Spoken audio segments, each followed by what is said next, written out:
Voici l'interface AutoCAD LT 2017 qui sera bien sûr la même pour la version complète.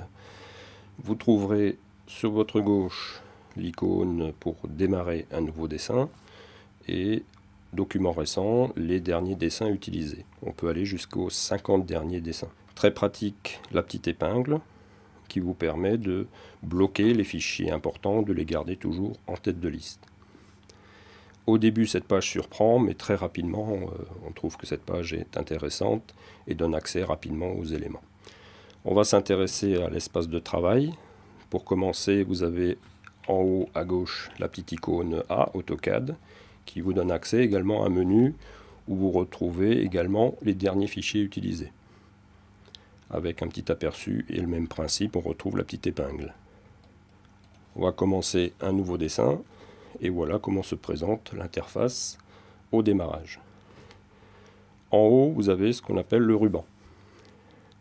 Le ruban, pour AutoCAD, c'est pas forcément quelque chose de très productif, puisque je me rends compte que ceux qui conservent le ruban vont plutôt travailler au clavier en utilisant des raccourcis clavier, donc beaucoup plus de choses à taper plutôt que de parcourir les différents menus que vous retrouvez en haut.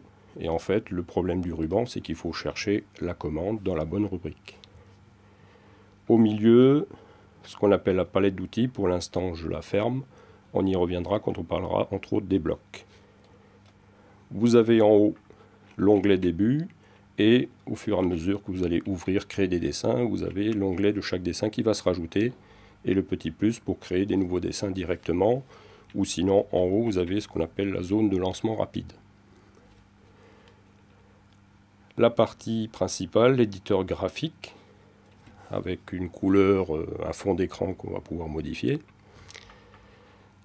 Vous avez ensuite la ligne de commande en bas, qui se présente avec cette petite barre, que je déconseille de laisser sous cette manière-là, puisque ça va vous empêcher de voir en fait les infos qu'AutoCAD va vous présenter. Donc je vous conseille de coller. Voilà, de venir attacher la ligne de commande, et je vous conseille également de garder minimum 3 lignes d'affichés. Lorsque vous faites F2, vous pouvez agrandir cette zone. F2, vous masquez. Donc on parle de fenêtre texte ou de ligne de commande. Vous avez le repère XY avec le petit carré. On va parler du système de coordonnées utilisateur ou le système de coordonnées général, appelé également SCU, SCG. En dessous de la ligne de commande, vous avez l'onglet objet. Je reprends toujours l'exemple du bureau. Donc dans l'objet, on va retrouver l'ensemble de notre plan avec les vues d'ensemble, les vues de détail, les coupes, les élévations. Et ensuite, vous avez des présentations, qu'on appellera aussi feuilles, mise en page. Comme dans Excel, vous avez un système de feuilles. AutoCAD vous permet de créer jusqu'à 255 présentations. Raisonnablement, il ne faudrait pas dépasser 100, 120. Parce qu'après, AutoCAD commence à avoir du mal et réagit beaucoup moins bien. Une petite chose à faire également, donc l'interface telle qu'il se présente actuellement existe depuis la version 2015. Les présentations se retrouvent au même niveau que la barre d'état AutoCAD.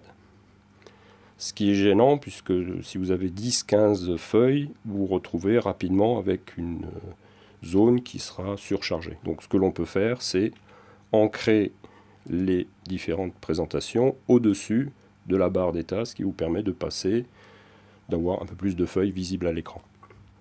On va s'occuper de notre espace de travail. L'espace de travail AutoCAD propose par défaut le ruban. Avant l'arrivée de la 2015, on pouvait choisir directement le mode classique d'AutoCAD. Aujourd'hui, ce n'est plus possible directement. Donc, ce que je vous propose, c'est d'utiliser ce qu'on appelle un script. Donc, c'est un petit fichier qui va enchaîner une série de commandes et qui va aller chercher les barres d'outils classiques.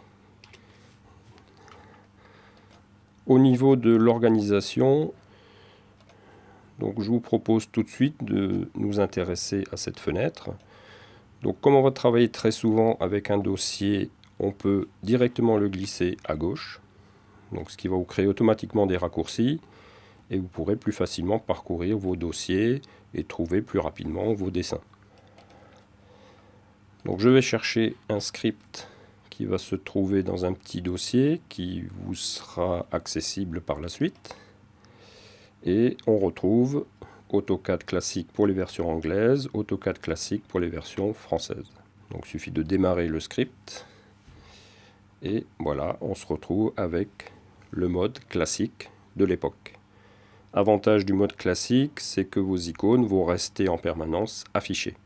Vous n'êtes pas obligé, comme avec le ruban, d'aller chercher des icônes qui sont cachées dans les différentes rubriques. Donc on retrouve en haut le menu déroulant, fichier, édition, affichage. On retrouve les icônes alors, qui ont un petit fond sombre. Donc là aussi, je vous propose de modifier un petit peu notre aspect, entre autres le fond d'écran. Donc simplement, bouton droit sur le dessin. Si aucune commande n'est en cours, vous avez accès à la commande option. Le bouton droit qui fait appel à un menu contextuel, on l'utilisera énormément avec AutoCAD. Vous pouvez venir aussi en bas dans la ligne de commande. Bouton droit, option. Et on va chercher l'onglet affichage. On y est.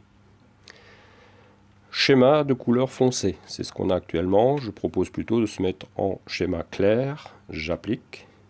Alors le bouton appliquer n'est pas nécessaire. Là, je vais simplement valider ce qui m'intéresse. Et lorsqu'on applique, on reste dans la commande. Je pourrais aussi tout de suite sortir en faisant OK. Et bien sûr, on applique et on sort. Donc j'applique. Et déjà, on va éclaircir, voilà, nos icônes tout autour de l'écran. Ensuite, on peut aussi, je vous conseille, d'afficher les barres de défilement, ou on appelle ça aussi des ascenseurs, sur le côté. Ça va vous permettre de faire défiler votre dessin. C'est souvent bien pratique. Donc je coche. On s'intéresse aux fonctions essentielles. Je ne vais pas détailler toutes les options. Donc la couleur, on va changer la couleur du fond d'écran pour l'espace objet 2D. Donc j'ai l'habitude de travailler en blanc. C'est un choix. Beaucoup travaillent avec un fond noir ou sombre. Inconvénient, c'est que beaucoup sont tentés d'utiliser la couleur jaune. Donc avec le fond blanc, jamais j'aurais l'idée d'utiliser du jaune. J'applique, je ferme. Ensuite, on va déjà valider tout ça. Voilà. Alors vous avez ce qu'on appelle la grille qui s'affiche. Alors sur le fond clair, c'est évident que ça surprend, ça surcharge le dessin. Donc je vous conseille en bas dans la barre d'état AutoCAD, on va désactiver cette grille. Alors certains de ces boutons, vous voyez F7, on pourrait utiliser la touche fonction F7 pour le faire. Moi je préfère utiliser les boutons, j'ai perdu un peu l'habitude de taper au clavier. Voilà, donc nos différentes icônes sont placées. Donc si vous avez de la place au niveau de la résolution de l'écran, vous pouvez très bien repositionner ces icônes. Il faut éviter, comme ici, vous voyez, on a une barre qui est tronquée, on va la repositionner. Donc là, il s'agit de la barre cotation. Je remonte celle-ci, et puis celle-ci. Voilà, on y est, on a toutes les icônes visibles à l'écran. Donc on va retrouver la barre standard. On va commencer par en haut pour créer un nouveau dessin, ouvrir un dessin, enregistrer un dessin, imprimer, copier-coller. Ensuite, toute la partie style pour gérer les styles d'écriture, les styles pour les cotes, les styles pour les tableaux et les styles pour les lignes de repère. Donc c'est une cotation, un texte accompagné d'une flèche. La gestion des calques, pour l'instant, il n'y a rien. Les propriétés, couleur, type ligne, épaisseur, style de tracé. Une série, donc la barre calque 2, qui va nous permettre d'accéder à certaines fonctions intéressantes lorsqu'on s'occupera de la gestion des calques. Ensuite, les zooms, la gestion des vues, même si on ne fera pas de 3D, on a ici éventuellement la possibilité de basculer en 3D. La gestion des SCU, système de coordonnées utilisateurs. Et ici également la gestion des SCU, où on va pouvoir lister les SCU enregistrés dans le dessin. À gauche, première colonne, vous avez la partie dessin, donc pour tracer des lignes, des cercles, des arcs, etc. Les textes. La partie modification, copier, décaler, donc c'est des commandes qu'on va découvrir ensemble. Un complément de modification, ensuite les accrochages objets, donc là aussi on va s'y attarder. La partie cotation, ligne de repère, et une commande à mémoriser dès maintenant, distance. Donc avec AutoCAD, vous n'avez pas le droit de vous tromper. C'est un logiciel où vous êtes obligé de tracer juste du premier coup. Si vous vous rendez compte d'une erreur en fin de projet lorsque vous êtes sur le point d'imprimer, ça peut être catastrophique. Et puis les petits carrés ici, ce qu'on appelle les ordres de tracé pour mettre en avant-plan, en arrière-plan, certains éléments comme les hachures qui viennent masquer des textes. À droite, vous avez une gestion de l'affichage, de la souris. En principe, vous verrez, avec la molette de la souris, on arrive à faire beaucoup de choses. C'est une zone qu'on peut masquer, je ferme. Voilà pour notre espace de travail. Ensuite, la barre d'état AutoCAD. Donc vous avez un certain nombre de boutons qui sont affichés. Alors bien sûr, à la première installation, à la première utilisation d'AutoCAD, tous les boutons ne sont pas affichés. Donc il faut avoir le réflexe d'aller personnaliser, donc complètement à droite, vous cliquez, et vous avez un certain nombre de boutons, de fonctions qui ne sont pas actives. Par exemple, si vous faites de la topo, les coordonnées peuvent être intéressantes. Donc en bas, voilà, il vous rajoute les coordonnées XY, la position de votre souris. Espace objet, on garde. La grille, on garde. Alors plutôt pour la désactiver lorsqu'elle est active dans certains dessins, c'est pas forcément quelque chose de fonctionnel. Mode d'accrochage, oui. Appelé plus communément à l'époque la résolution. Donc ça a été rebaptisé mode d'accrochage, ce qui est peut-être pas le plus judicieux. Saisie dynamique. Ça aussi, on va l'activer, très pratique, quand on fera des constructions pour tracer une ligne avec une certaine longueur, un angle, ou un delta X, un delta Y. Les épaisseurs de ligne, qu'on va pouvoir activer, inactiver pour contrôler si le dessin paraît cohérent. On laissera rarement les épaisseurs actives en permanence dans un dessin. La transparence, le cycle de sélection, donc ça c'est des fonctions qu'on verra au fur et à mesure. Donc visibilité de la notation, tout ça on garde. Passage d'un espace à un autre, on garde. Moniteur, on peut garder les unités, pas besoin puisqu'on ira le chercher plus tard dans le menu format en haut. Propriété rapide ne m'intéresse pas. Verrouiller, ça c'est pour ceux qui font des bêtises. Ça peut être pratique de verrouiller les barres d'outils, figer votre espace de travail. Bon, des fois ça peut être embêtant puisqu'il y a des fois des fenêtres qui vont rester bloquées, on ne peut pas les repositionner. Mais bon, ceux qui sont un peu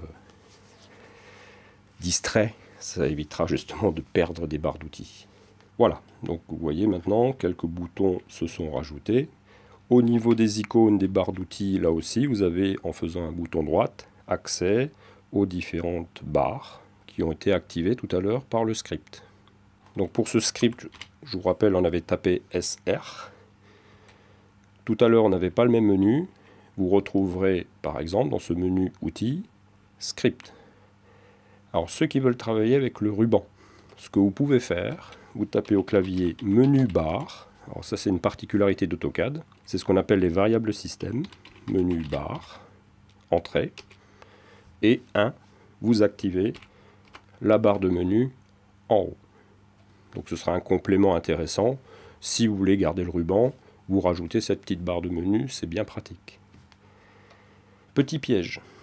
Lorsque vous travaillez la première fois sur un poste AutoCAD, vérifiez en cliquant sur la petite roue dentée paramètres de l'espace de travail.